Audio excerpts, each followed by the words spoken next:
Madalas na sagot ko sa tuwing ako'y kinukumusta ng ibang tao. Sasabihin ako'y ayos lang naman.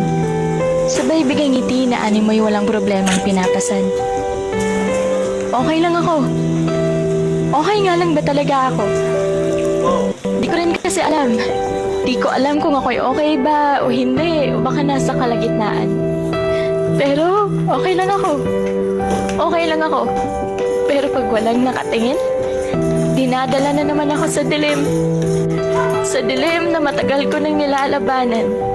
Sa laban na matagal ko nang sinusubukang mapagtagumpayan. Okay lang ako. Pero sa likod ng tatlong mga salitang yan, ay ang ako na nagtatago sa kasinungalingan. Kasi ang totoo, di ako okay. May sandal. Lahat ng mga ngiting pinapakita ko ay peke.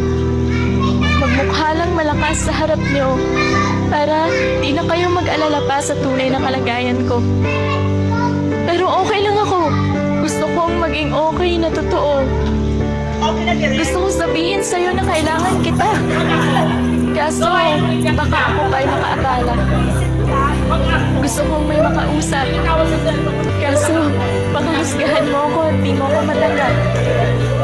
Na ganito ako. Di sa lahat ng oras, matatag ako. Kasi sa totoo lang, nakakapagod din talaga maging matatag. Kasi, parang wala ka ng karapatang mapagod at umiyak. Kaya sasabihin kong okay lang ako. Papaniwalain ang sarili na okay ako. Pupunasan ng luha at ngingiti. Susubukang tumawa para ang lungkot ay maikupin. Makikinig pa rin sa mga kwento at hinanakit mo. Kahit sa loob-loob ko, gusto kong umiyak at sabihin sa'yo na pagod na din ako. Pero huwag ka mag-alala. Matatag na ako, di ba? Kaya okay lang ako. Okay na okay ako. Lihim na nananalangin na sana dumating ang araw na ako ay maging okay na talaga. Na sana sa susunod na ngiti ako sa harapan mo. Ang mga ngiting yun ay puro at totoo. Di man ako okay sa ngayon, umaasa pa rin ako na sa susunod, ang panahon ay sa akin naman aayon. Lalaban at magpapatuloy kahit napapagod. Hahanap ng rason ng umiti kahit minsan talaga mas lamang ang lungkot. Magiging okay din ako.